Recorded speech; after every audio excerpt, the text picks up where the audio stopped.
What is up, everybody? I am Baron Baptiste. Welcome to Disrupting the Drift. Now is the time to wake up, to awaken within yourself, in the world. It's important, I say, to be awake. Wake up. Get present to yourself, to your life. Get present to your own thoughts, what's going on with you. Actually, wake up. And that's what we're up to here. This is a place where we can tell the truth. And the truth can be told. So, David Masters, how you doing? Fantastic. Great to be here with you, Baron. Yeah. Real quick, everyone, please share the show. We grow through you sharing the show. We also love receiving your questions. You can send any questions into disruptingthedrift at baronbaptiste.com, disruptingthedrift at baronbaptiste.com. And David, we have a topic. You and I hit on something. It came out of an email I had received from someone. It wasn't quite a question, but I'll put it as a question. But someone was saying that they listened to our show, the show here. They were saying that they are stuck in negative energy, and they're like, they live in their heads. This person was saying that she lives in her head. She's dealing with just emotions, thoughts that are negative and can't seem to shake it. And so I thought, this is my twist on it. She was just saying she appreciates the show, and she was just acknowledging how the show's been helping her, and she still feels stuck. To the end of her email, she said, I still feel stuck in negative energy. And it occurred to me, I know in my life, there have been plenty of times where I have been in a similar kind of situation where I'm dealing with just waking up in the morning and feeling for no reason in the background. There's just this kind of, it's not even a thought. It's more of like a feeling, but it's more than a feeling. It's almost like a context. It's just in the background that something is wrong. Something's wrong. Something's missing. And then the thoughts emerge from that context. The thoughts emerge from that background or that underground, that underworld. Thoughts of worry, thoughts of angst, thoughts of despair. Just the stuff of that world, right? And then it manifests as feelings, physical sensations. It manifests as, I don't even want to get into action in my life or do the things I need to do in my life. It'd be easier to just shrink back. And something I've learned is when I have that kind of negative energy, it's possible to harness it, to actually harness that energy. So I can spend time trying to get rid of it. I can what's that saying? I think it's an AA kind of saying that your best thinking has gotten you where you are. And it's going to take something greater to get you where you want to go. Mm-hmm. And there's something about, I've learned to harness that energy, use it as fuel to actually move forward.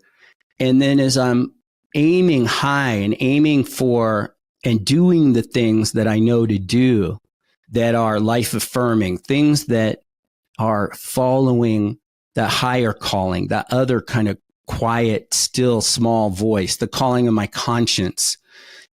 As I follow that, even though there's all this other negative energy, negative vibes in the background, I use that as fuel to move into an upward trajectory, so to speak.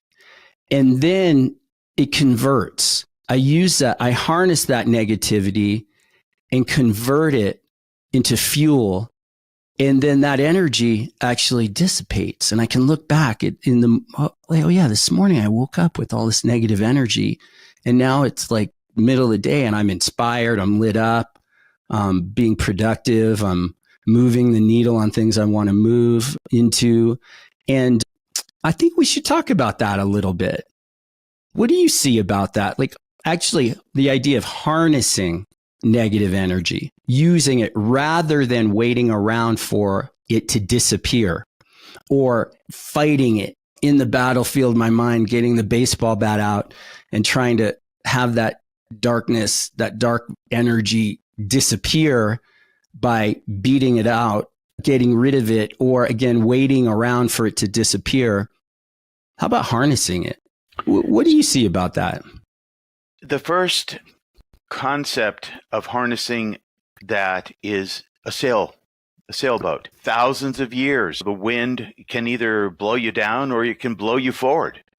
So it depends on how you look at it. And I think, if we go into the realm of what negative energy really is, let's talk about worry for one thing, because worry is, I think what you're talking about is like, oh my gosh, I got to do this, I got to do that. No, I don't want to do this, I don't want to do that. But let's look at what worry is as a form of negative energy. It is a belief in a negative outcome. That's what worry really boils down to. It's a negative possibility.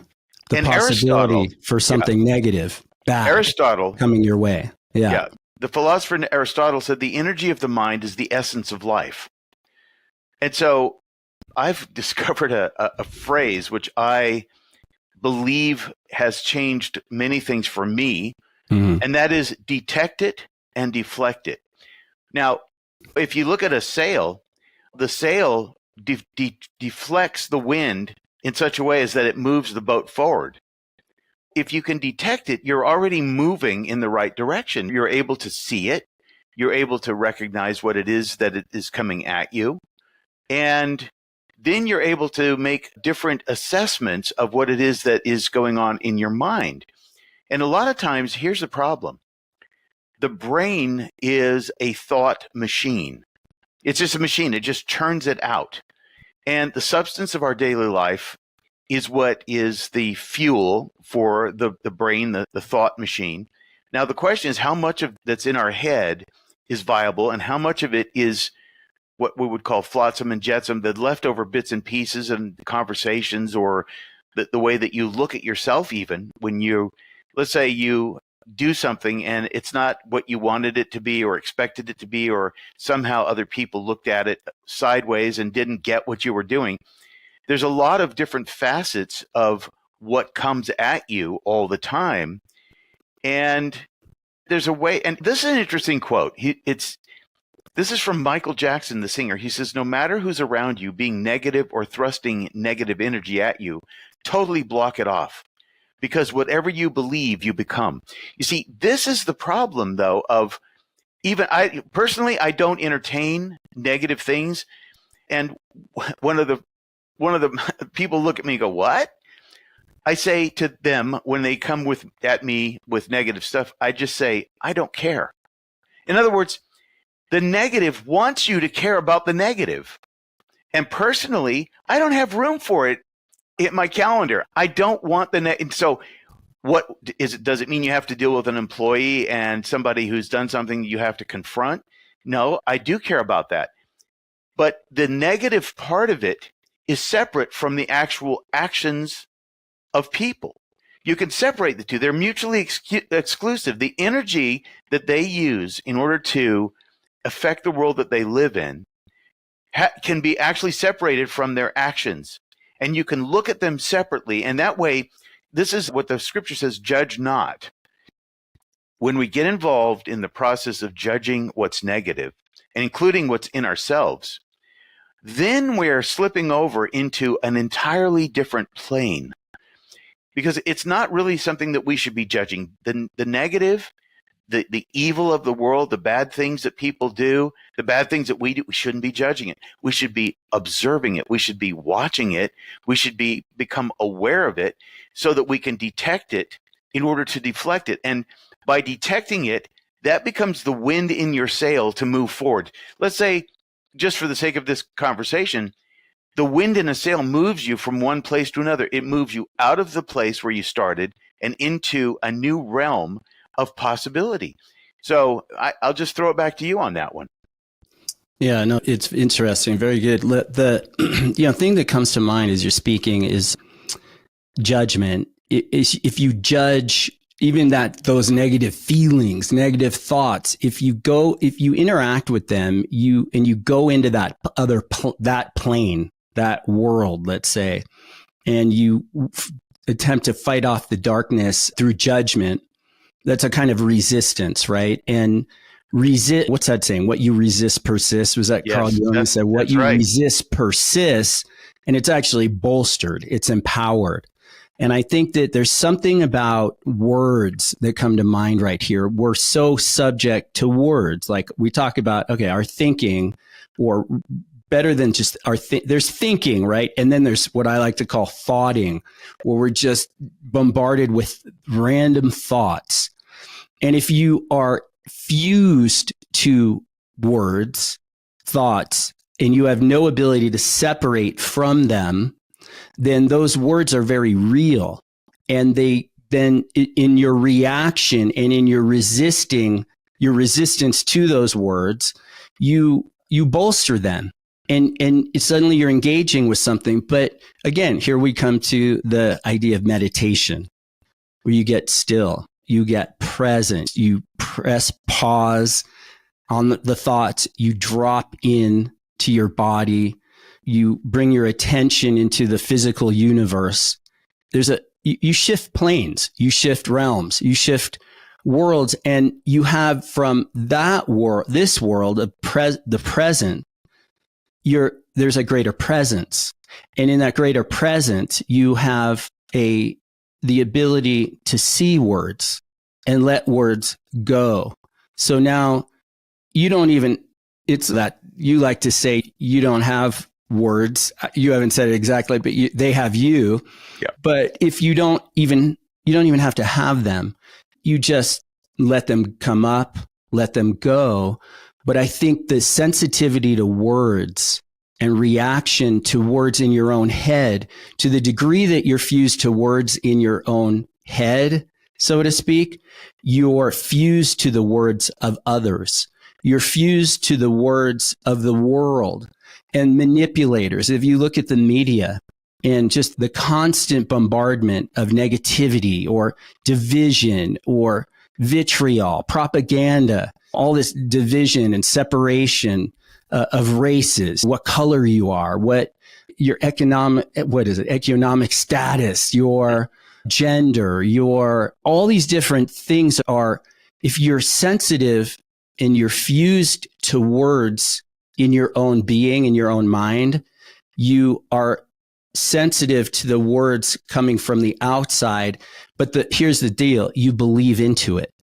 And then suddenly you take on others' thinking that's not your own.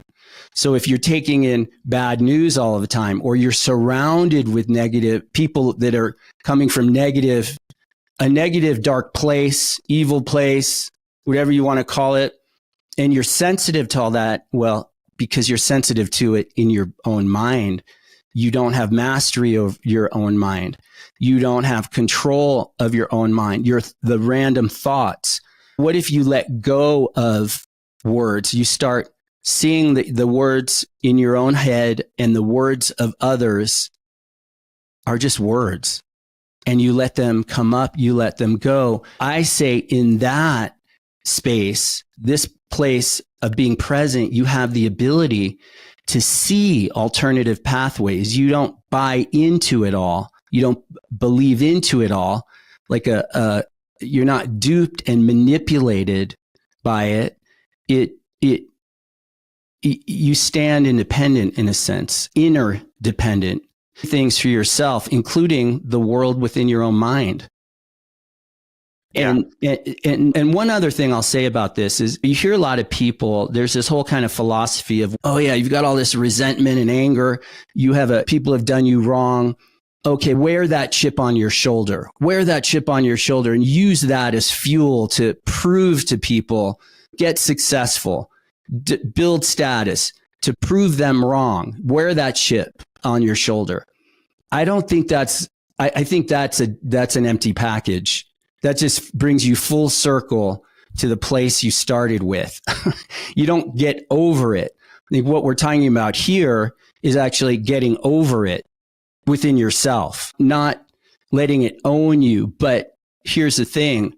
Can you use it to harness it in such a way that I'll give an example. For me, it's if I'm in a place, I've got, okay, these negative thoughts, worry, whatever I'm just present to, okay, I don't want to stay in this.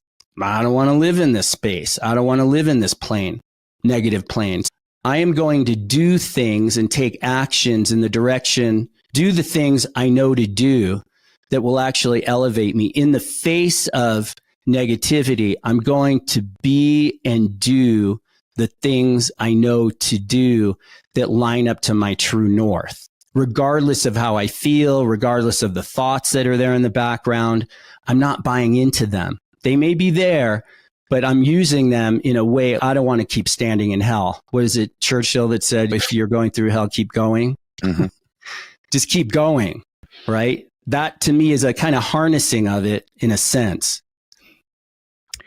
The philosopher, he's an Indonesian philosopher, not Han. He said this: there are many ways to calm a negative energy without suppressing or fighting it. Now, before I read the whole thing, I want to just touch on that. We are in a world full of negative energies and negative people and negative circumstances. And now the dealing with it is the key to life in a sense, because you don't have to either suppress it or fight it. There's a third place that you can be, and that is a neutral place. Just to give you an example, for many years, I have two brothers that were constantly fighting with each other over things that were pretty obviously negative. They were negative. They really resent each other and so on.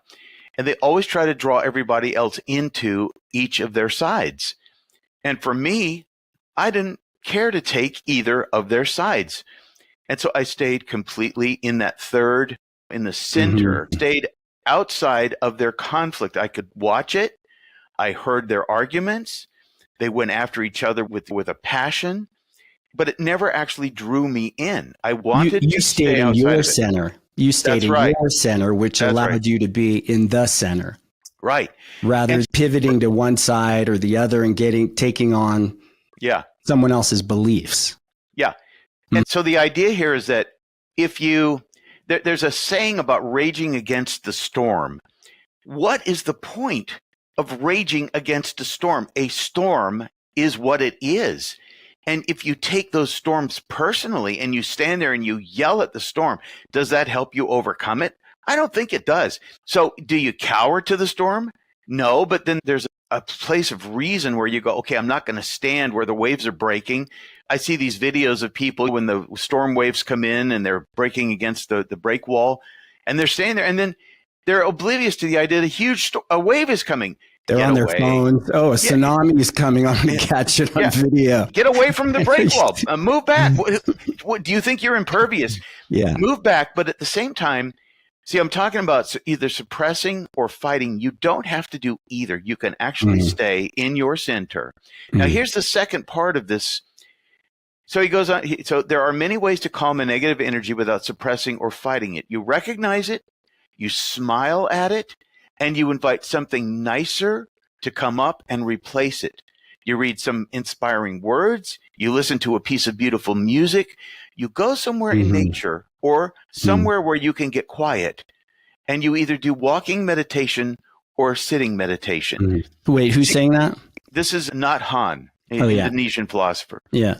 And those are the truest words, because see, there are ways when my children were little, when they were caught up in a tantrum, and children don't even know why they're upset. What I would do, and it's not a distraction, it's a redirection. I would say, oh, look at that over there. And as soon as I did that, it would break their, I don't know what it was, the spiral that they were in going deeper and deeper into being frustrated. But you can literally do that with yourself. However, you don't have to look outside. You can look inside. You can get quiet. And as the scripture says, be still and know. And so the question is, what is it that I am to know about this? And then you wait for the answer. You don't go about reorganizing your own life. You ask the higher power to intervene. Because and even Jesus said, of myself, I can do nothing. It's the power of the Holy Spirit that does these things through me. Why not become a vessel for doing good? And let me read to you a quote. Because in life, you can be a vehicle for good or for evil. We have Yes. that Right. power Right. as human beings. We're powerful in a sense. Oh, But we the have great power. Yes. great power. But we are not the ultimate power. What is moving through us, where we're coming from, which world are we coming from? A world of violence, resentment, malevolence, darkness, stomping on, squashing other people? Or are you coming from a place of love, Now, a place of good, a place, because as you elevate others, you elevate yourself in a sense. Where you're coming from is what expands, good or evil. Yes. And we have say in that. There is choice at the heart of that. There is a great power within the choice to make between giving in and resisting. Now, resisting is the idea that when my wife and I went on our honeymoon, we went to the Inside Passage in Alaska, the Glacier Bay. And we had to go out in the open ocean for, I don't know, several hours. And the waves were huge, 30-foot waves. The boat was moving up and down, literally 30 to 40 to 50 feet. Where was this? This was on the way up to Glacier Bay, Alaska. Okay. Okay, on a big cruise ship. And so she started getting sick. And I told her, here's the secret. Don't fight against it and don't give in. Where are you when you don't do those two things? If you fight against it, you're using the energy of your will to try to force something into existence that you don't actually have any power over. At the same time, if you give in and you succumb to it, then it controls you. So is there a neutral ground between everything? And yes, you know where the neutral ground is? The neutral ground is this: looking at things and turning it around and seeing from a place of gratitude. Because gratitude literally turns negative energy into positive energy. And there's no situation, either so small or so large, that it is not susceptible to gratitude's power. Think about that. That if instead of saying, God, I hate this situation, oh my God, help me, instead of saying, thank you for this opportunity, it immediately turns the situation into a learning moment, a possibility for overcoming. And when you grab onto those possibilities beyond feeling oppressed, seasickness is a very interesting thing, because you don't have seasickness. Seasickness has you. And anybody that's experienced it knows that you just start to feel like you're going to throw up and you get dizzy, and then your body wants to react violently. But when you get into that neutral space, and when I explained this to my wife, she actually understood it on the spot. And then we were able, and this is a metaphor of life, we were standing in line waiting for the smorgasbord, the big giant 150-foot long table of food that was waiting for us. It was like a midnight feast. And we were like, those cruise ships are ridiculous. The food they put in front of you. There were 750 morning, afternoon, and night, and all day, and all the times in between. Right? Yeah. There were 750 passengers on the ship, and there was about 20 people that showed up at the door waiting for it to open for the midnight feast. We were in the front of that door, and we went in and we just ate, and the ship was going up and down. It didn't rock us off of our centers. We were able to enjoy the feast without even noticing the movement of the swells and the shifting. I heard that as many as 500 people were throwing up in their cabins. We weren't those people, because somehow we had gotten to that place by just observing, not giving in, not resisting. Yeah, just fighting. Being in the center. The battlefield of the mind. And the word that comes to me is relax. Like, you could sum all that up into one of my favorite words is relax. Relax. Yeah. One thing I learned over the years with my trainings, my leadership, yoga-based trainings, people would come in and they'd have all this anger toward their physical limitations, their injuries, where they had cancer, they were dealing with some kind of heart condition, or they're dealing with headaches and different things. And in a key lesson, one of the primary lessons after spending a week in a training with me that people would be left with is, don't resist it. Don't resent it. And what happens if you, let's say you have an injury, you're trying to do yoga poses, or you're trying to do something physical, you're just walking on the beach even.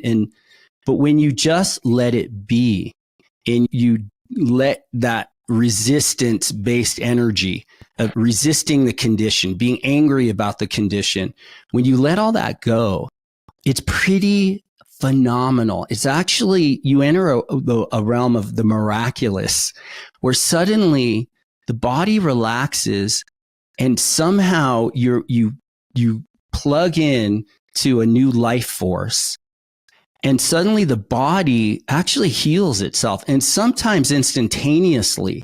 Now, the condition may not go away, but the pain goes away, or the level of pain dissipates, lessens. The level of just the overall resistance in one's body is like, it evaporates. And suddenly they're doing these movements, whether it's yoga poses or just physical movements or just how they're walking through their day, and they're relaxed.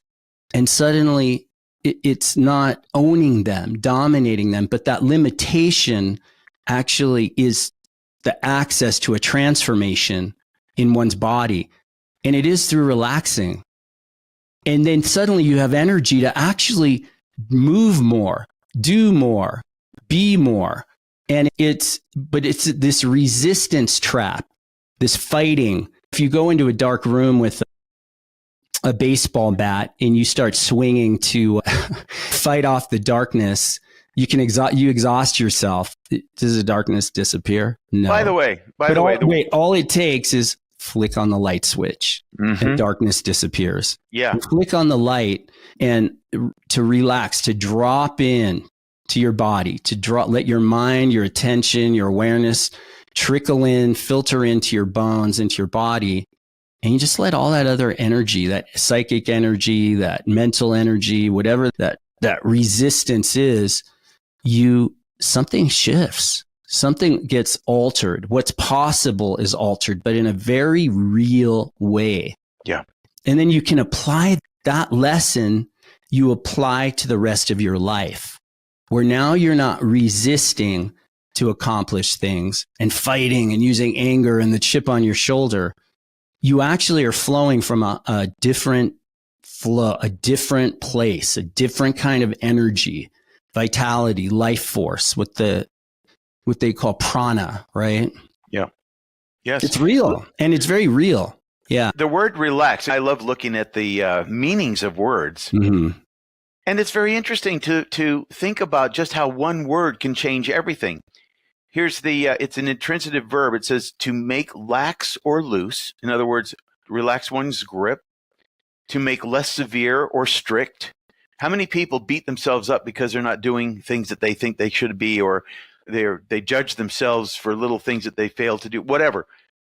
The third one is to reduce in intensity, relax one's efforts. See, through patience, possess ye your soul. That's in the scripture. How do you do that if you're constantly pushing? And then are you being driven by negative energy? Are you trying to overcome negative energy by virtue signaling, by showing everybody how great you are, how patient you are? Everything that you do as a reaction. Oh, this is the other one I wanted to say. If you are in a state of constant reaction, which, by the way, it nullifies relaxation. But when you're in that state of reacting, you're not relaxing. But here's the other one. When you react, you lose your ability to free act. Yeah. Yeah. You lose your ability to free to act who you want to be. Yeah, it's interesting because what happens in living in reactivity, living a reactive life, is resistance. But what that defaults into is complacency, resignation, cynicism. And it just defaults. It's just the natural next kind of place you land in is then you're cynical, you're resigned, you're compromised. And then you're functioning from a place of resignation and cynicism in your life. And that's just as a dark downward spiral into a shame spiral. The thing to consider is use that cynicism here, harness your cynicism to get cynical about your own cynicism, rather than just aiming it outward toward others in forms of envy because you see other people thriving and being successful and doing well, and you're not. You're resigned and cynical. So you want to pull people down. Well, start being, and that leads you, the person doing that, into a very dark place, a very empty, dark, isolated place within themselves. But to actually harness that cynicism, to get cynical about your own cynicism, to get and use that to doubt yourself, doubt that dark self, doubt the doubting self. And you doubt that doubting self. And if what arises is awareness, like a self-awareness. And in that self-awareness, there's space to actually pivot in your life. Yeah. To actually act in new ways. And there's freedom, that free to be, free to act, and do the things that will elevate you. Do the things that move energy. So it's not pushing, because social media, like you see all these influencers, push, hustle, hard. But it's actually not pushing. It's actually, you're being pushed. There's an energy behind you that's moving you. When you come out of cynicism, you have creative flow. You have access to your creative self, to higher, bigger thinking, rather than reacting and resisting. Yes. And this is another component of that. The word relax, to reduce in intensity. Now think of people, you go to the gym, and I went to this gym for many years. Let's say I went to the gym for 5 years. And there were people that would show up there the same times that I would. They would go on the treadmill. They would do all the exercises. I would usually go for an hour or two. But for 5 years, these people would show up and nothing seemingly changed. The weight didn't fall off. There was something that I was trying to understand. Why do these people, they go to the gym and they're healthier than they otherwise would have been. Mm-hmm. But what I noticed was there was an intensity about being there. And that intensity was, in my opinion, the intensity was what was driving them. In other words, instead of being there with a mindset of, okay, I'm going to come here because it's good for me, and they were there with an outcome-based thought about it, and the outcome-based thought was driving them, just like you were saying just now, that there was a force behind the outcome-based thought that was driving them. And so when they were done, guess what they would do? They would go back, and because they had exercised, they felt that they could go back to their habits, their eating habits and whatever. And this is the reason why they gave themselves a justification to remain. And what was it you just said? Whatever you resist persists. Mm-hmm. They gave themselves the perfect justification to remain in the state that they were in. And this is what people don't even consider this. It's like a homeostasis of sorts. Yes, exactly. And it justifies how they're living. So, okay, I'm going to the gym. I feel better about myself. Now I can still go be a hoe, go be a slime ball, or just stay on the treadmill of life. Nothing really changes. Yeah. And different than when you're showing up and you're actually causing some kind of new results. It's fresh, but you're bringing that into your life to clean up your life. And then you inherently come back to, you're coming back to the gym over time, you're training. And I think training what it comes down to me is intent, the intent of why we show up for things, even positive things. You're showing up to your yoga class, you're showing up to your Pilates class, you're showing up to the gym, what's the intent there? Is it really to enhance your whole life, or is it just to feel better in the moment, get some chemistry going, and again, it's good, it's better than nothing, but it's not really accessing what's possible. Yeah, and I sent you this article. Because it's not even about what you're doing, it's about someone who's growing all of the time and training your body, training your mind to grow, and to use that to be a productive, build your business, build your career, build your family, build your life. And that's another aspect of like where we started in this conversation of harnessing negative energy. Training your body. Look, that is never going to be a negative thing for someone.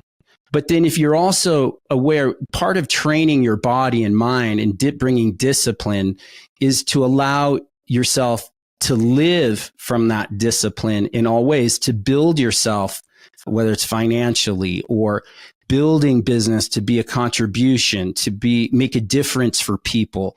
That elevates you. And the third thing I'll add here is brotherhood. Like having brothers or sisters, so to speak, the people in your life, and it doesn't need to be many, but people that are there and that they're going to tell you the truth, that they're about you being the best version of yourself, living true for you, and you're that person for them. But there's something about, okay, the people in your life, this bigger view of life. So it's not just showing up to the gym to manage your stress. It's really you're up to something bigger than the self that walked into the gym that morning. Yeah. Or and I have to put up to that yoga class that day. I have to finish with this note. Okay. I sent you this article. And this is from the New York Post just recently, like a week ago. It says exercise might not be the key to longevity, according to new research. In fact, too much moving around could even be accelerating the aging process in our bodies, Scandinavian scientists have revealed. And so it's really interesting to show you that even science validates this idea that when we are using this force of will, or when we are being pushed along by anxiety and worry and fear, and we have that negative wind in our sail, that the energy itself that pushes us to the gym can potentially wear us out rather than rejuvenate us. Of course, you're better off exercising and doing something. But then when those people are the chronic exercisers, and I see a lot of them walking around in their exercise clothing after the gym. Some of them are, but you can also tell the energy of the person.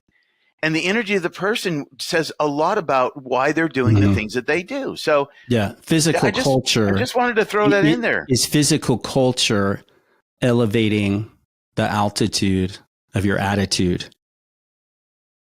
Yeah, that's right. Are you using physical culture practices and nutrition and as a way of elevating? And there's something to me about training your body that the discipline of it. There's the discipline, but you're cultivating discipline as an access to the rest of your life, your whole life.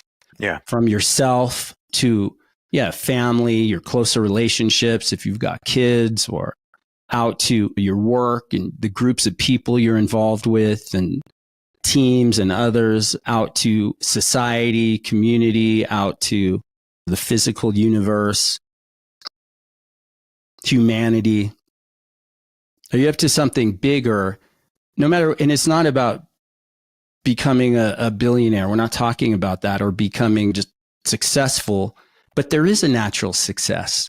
There is a natural success that when you bring discipline, and whatever success is defined as you, but we're not talking about just money, wealth, fame, like that, status, but we're talking about who you are in your life for all of your life, for all areas of your life, your ways of living, elevating, different than just managing the stress from living a life in wrong ways. Yeah. My last thought. Ways. Yeah. Last thought. Let's wrap up here. What do you think of first thing in the morning? That's the question. The morning practice of meditation increases the ability to ward off negative energy. Yeah. And morning and evening, meditate, learn how to get quiet for maybe 10 minutes. Yeah. And you will see that your world will start to reorient itself without effort. That's all I want to say. Yeah, no, very good. I know waking up early, before the day, just even, 15 minutes, 10 minutes to 20, 30 minutes. And I just sit in a dark room. It's still dark out. It's early. And I just be quiet, and I get quiet, and I submit myself, I surrender, I give over, I hand over just to a higher power.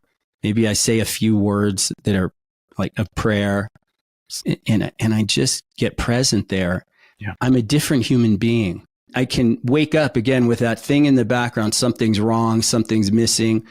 And then it's amazing how I sit quiet and just get quiet and just see the thoughts, let them go.